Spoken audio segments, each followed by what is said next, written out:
Hello foodie friends! So welcome back to another road trip series on cookbooks. And this time we're actually going to take a look at kind of an interesting one. This is called the GeeChee Cookbook. It's from Savannah, Georgia. Now, when I first picked this up out of my grandmother's collection, I had no idea what this term GeeChee actually meant. And so I was really fascinated when I started looking into it. So I was really pleased that when I picked up this cookbook, I was able to learn something about American history that I never even knew. So let's go ahead, get cooking, and learn a little bit about America that maybe you didn't know either. Pause here to write down what you'll need to follow along. So first you're going to cook your baby lima beans in boiling salted water until they're tender. Go ahead and get your peppers ready. We'll cut off the tops and then de-seed the insides. And once they're all ready, go ahead and cook them in boiling water for about 7 minutes.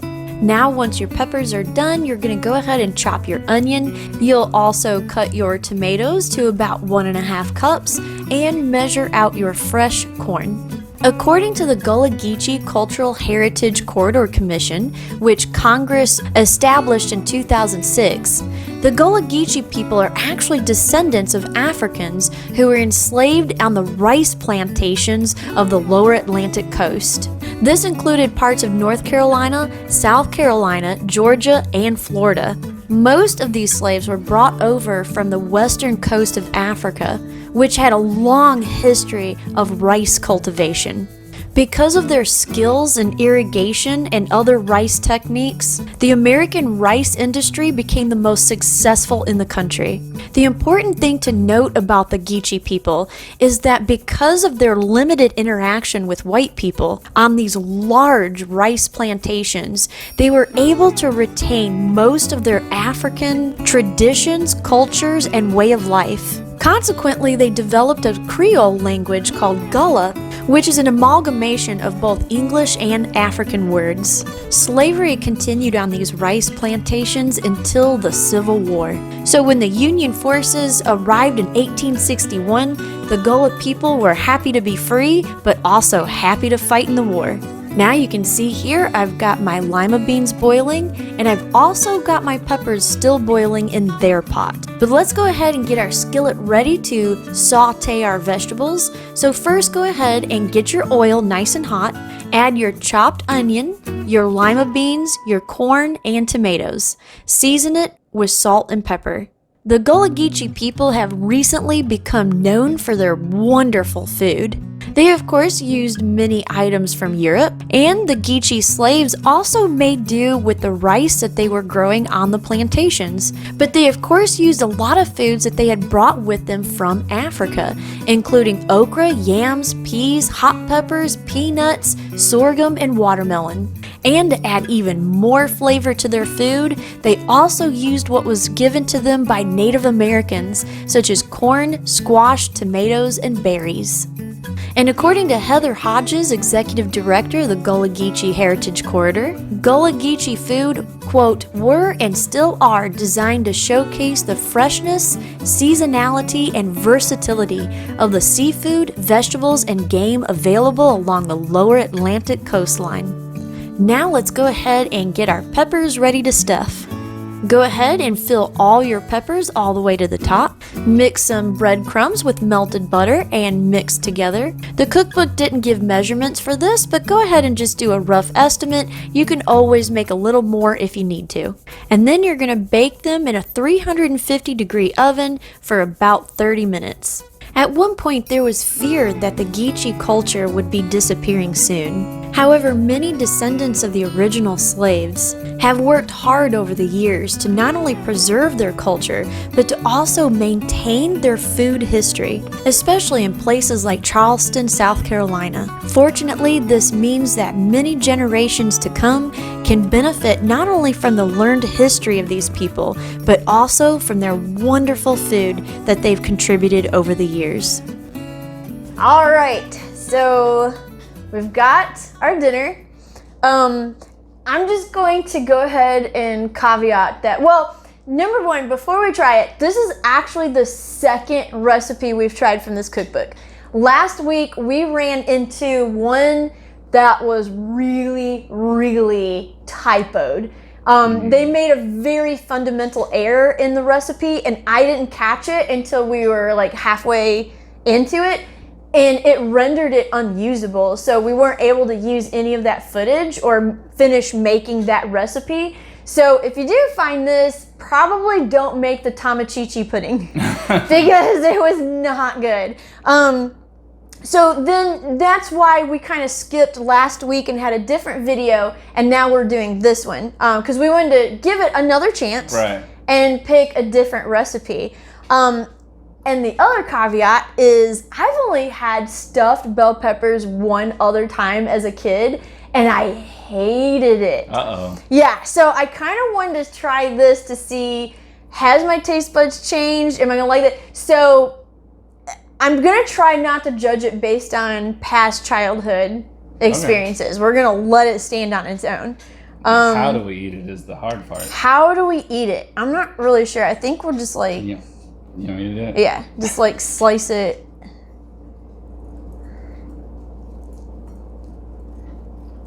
And the one I tried, I think... Ooh! That didn't work. Oh, no. Well. There, we'll just put it back. There, like it never happened. I think the one I tried was, I think Mom had done like a ground beef, rice, and tomato situation. I think I remember having one with like a ground beef in it. Yeah, I think that's the most popular one. So a vegetable one may be a lot different anyway. That's what I was thinking. Like, this was because I love lima beans. Right. So I thought this would be really a good one to try and maybe get over. Let's see, wait a minute. This was still connected. Okay. This is really still hard not to easy to eat. Okay, Yeah. ready? No. Oh. I had to wait for you to get All right. Okay. Okay, I'm gonna let you go first. What do you think? I mean, I like it. I don't know. It's hard to describe. I think it's balanced pretty well. That's what I was thinking, actually. Yeah, it's not bad at all. I don't miss like the fact that there's no meat or anything like that. The only dairy that's in it is the butter that I use to make the crumbs. Right. So, I mean, this is a really nice vegetarian meal, actually. And if you wanted to do something different with the crumbs, you could make this vegan. Oh, yeah, you can make it. Yeah, really so, I mean, it's not a bad dish at all. No. Like, I wouldn't feel, if this is all I had for dinner, I wouldn't feel like I was missing out on anything. No, that's what I'm thinking too. Like, I actually think I like this better than the beef and rice, like kind of your standard stuffed pepper. Just because the lima beans and the tomatoes and the corn really has a more balanced flavor, I think. Yeah, it's good. I mean, childhood me may have eaten this. Yeah. And, you know, I definitely know, like, adult me likes it. So, you know, that's really good. Yeah. I mean, I was a weird, picky kid. So you can't really go by that. I don't like kids that aren't weird and picky, so. That's true. But, yeah, this I'm probably going to give it a 4. Yeah. Because it's not like it didn't blow me away. Yeah, it's like, not. I mean, it's surprising for what it is, but it's not like something that I would be like craving every day. Right, exactly. Like we've had some recipes that blew us out of the water. Yeah. You know, I would say this is a really good vegetarian, possibly vegan option that I think you could serve it for dinner with maybe some side dishes, and I think your family would really go for it and eat it. I don't feel like I said, I don't feel like I'm missing anything. No, it's really good. Yeah. Now, one thing is I probably wouldn't make this for a weekday, so it does also kind of get cut back a star for time, because you know you got to boil your pepper. There's several steps you have to take before you can actually put this together and serve it. So to me, this would be more of a weekend dinner, you know, because if you're working like your 8 to 5, you're not gonna want to come home and work and make you know, you're gonna want something faster than that. But it's good. I like it, and it kind of redeemed the stuffed pepper in my eyes. So, you know, Yeah, it's I good. mean, I would eat it again. Yeah. And we will. Yeah. Because we got plenty. we got plenty of Yeah. beverage. Now, as for this cookbook, I am a little torn on what to give this thing. Because now I looked on eBay and I looked several different other, like, you know, like your A books and usedbooks.com, you know, stuff like that. I can't find this. Oh, wow. Yeah, so this was I think it was 1973. So my grandmother obviously picked this up in Savannah, Georgia, you know, probably from a little tourist shop and stuff like that. May have had such a limited production run that, you know, there's probably not very many of them floating around today. So that, if you do want this cookbook, I don't even know if you can get it anymore. Right. I mean, if there's any watchers from Savannah, Georgia, and they're just like, oh yeah, I know that cookbook. And I've seen it at this store. Yeah, and if you want to link it below, that'd be great. But as far as like just eBaying it, probably not gonna happen. Yeah. Now, and also kind of with the fiasco of the Tamachichi pudding, it's interesting, but I don't know if it's something you would really go out of your way to try to find, because there's obviously some problems with Don't pay a lot for it. No. Like my grandmother paid $2, you know, for it, and I would say this is a $2 cookbook. You know what I mean? Yeah. Like, with that one recipe, I almost wonder, is it unreliable? Right. Like, how many of them are like that? We don't know. Yeah, we've we only tried this two. too. Yeah. You know, so right now it's at like a 50-50 a chance of like getting one that you're going to have a problem with. Exactly. You know? And another thing I notice is, and this is because it's indicative of the GeeChee culture. Right. So, and Savannah, Georgia has a lot of opportunities for fresh seafood. So there's a lot of fresh seafood recipes in here. Now, we don't happen to live in an area that has, you know, really good seafood. Yeah, it's hard for, I mean, we're kind of like in the frozen fish kind of category around here. So some of these recipes I probably wouldn't try just because of that. Like your mussels and oysters, you know, stuff like that. But if you live in those areas, some of these recipes are really interesting and seem really good. Right. So that might be something you want to consider too. Now, I have looked, and just in trying to find this one, I have found other GeeChee cookbooks that looked really interesting and is something that I might pick up in the future, just because I'd kind of like to look a little more into this kind of food style, because a lot of the foods look so fantastically good. I want to eat all of it. And you can do this also on YouTube if you just type in GeeChee, you know, culture. There's other YouTubers that have done recipes, and there's also some YouTube videos you can watch where people have gone down to Savannah, Georgia, and actually like showed the process of some of the chefs down there and some of the different foods that they make. And let me tell you, it kind of made me want to move to Savannah, because I mean, it's some good food. And I mean, once everything is calmed down and it's kind of more safe to travel, I would love to do a trip to Savannah just to see. And it's kind of ironic because my dad's from Georgia, and we never went to Savannah. Well, Savannah, he was from the other side of Georgia. Yeah, he was on the extreme northern end of Georgia, so we just didn't trickle down a whole lot. We've been to Charleston, and that's just a hair north of Savannah. Yeah, it's not far, and some of the food in Charleston is amazing. Yeah, I mean, if you haven't noticed, we kind of take trips, like not only for the tourist things to see, and like you know what I mean, but we also really seek out a lot of the food that they have there. So, I don't know. I'm kind of torn. Right. Like I would give the book itself maybe a 3. Like I said, just for the 50-50. Yeah. And maybe even chuck in there like the fact that you just can't get it anyway. That's true. You know what I mean? Like, those are both issues with it. You know what I mean? Like, I don't know that most people are gonna, but if you can find a GeeChee cookbook specifically, oh, you're gonna eat good. It would definitely be worth getting. I think so too. And there, like I said, there was a lot that looked really good. Right. And as far as this, now again, like, remember we were gonna rate it on would we cook out of it again?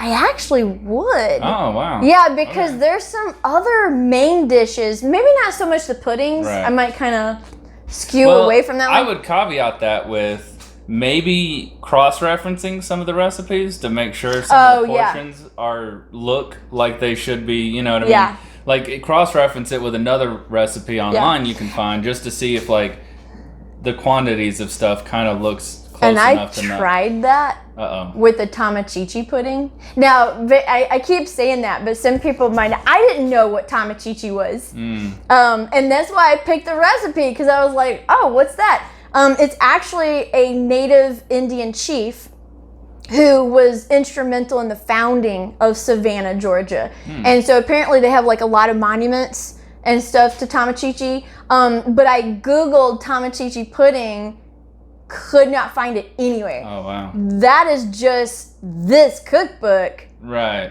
But I suspect they took it from something called Caribbean cornbread. There's Jamaican cornbread, Caribbean cornbread, and it seems like it's really similar. Like a lot of the ingredients was kind of floating together, and so I'm pretty sure that the tamachichi pudding was basically a take off the Caribbean cornbread. But halfway through, it was too late for me to take, it's not like I can just extract ingredients out of it and start again, pour in a bunch more. I mean, it just wasn't gonna work out, but I wouldn't mind trying some of the Caribbean cornbread recipes because it looked really good.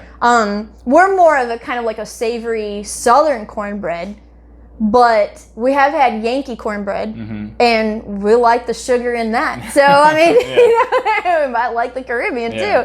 But, yeah, I think I'm okay with a 3. Yeah. Based on, limited availability and that one recipe, it kind of makes you wonder. Yeah, like how many of them. Can you trust the other ones? How many of them can you trust? But we probably will try some stuff in it. I would. Yeah, so I definitely would. It might be more than a 3 technically. I will do 3.5 just because we're going to make something else out of it. Yeah. One thing I did enjoy about this cookbook is it taught me several things about American history that I was not even aware of. So that's the really, really cool thing, I think, when you start delving into historical, maybe not even so much as historical cookbooks, but different niche cookbooks, from very specific regional localities in the United States. We have interesting stories to tell. Yeah, then all of a sudden you're finding all kinds of stuff about your own country that you didn't know, was there, and then it kind of makes you question, why did I not know about this food? All my life. I mean, I could have been eating better. Why did I never know what a GeeChee was? I know, yeah. I mean, there's so many gaps to, schooling, in history classes and stuff. We tend to cover the same stuff over and over and over again and never get to, like, you don't get to, like, the neat little nitty-gritty stuff that makes this country as, cool as it is. Yeah. So, I mean, kudos for that. It taught me something, and I wouldn't mind picking up other cookbooks to add to my collection. So now that's you know cool. what kind to look for. Yeah. Yeah. So I think we've said all we can say about it. I mean, it's a good recipe, and it's kind of a cute cookbook that teaches you something. Yeah. So you can't really go wrong with that. I would really recommend YouTubing GeeChee.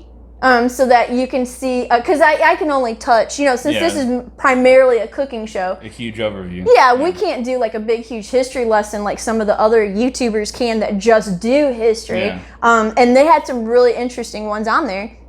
And there's also a couple from Savannah that actually teaches some of the Gullah language. Oh, wow. Yeah, and they'll teach you like what each one means and use it in a sentence. And so it's actually pretty neat. I mean, there's a lot of little cool stuff on YouTube that you can find about this. So that was awesome. But we're going to go ahead and go and finish this. And next week is going to be the big one. We're going to travel to a state that we've never been to and may never get to because it's so far away. Yeah. But we're going to go to that one, and there's a possibility that the person that bought these cookbooks is going to make an appearance. Uh-oh. Yeah. So she's ready to go. And she's ready to eat. Oh, yeah. Always. So we'll see you next time. Really hope you enjoyed this. Hope you make it. It's awesome. And we'll check you next time. Bye. If you like this video, make sure to hit the like button and hit the subscribe button for future videos. In the meantime, here are 2 videos you may enjoy. Thanks for watching.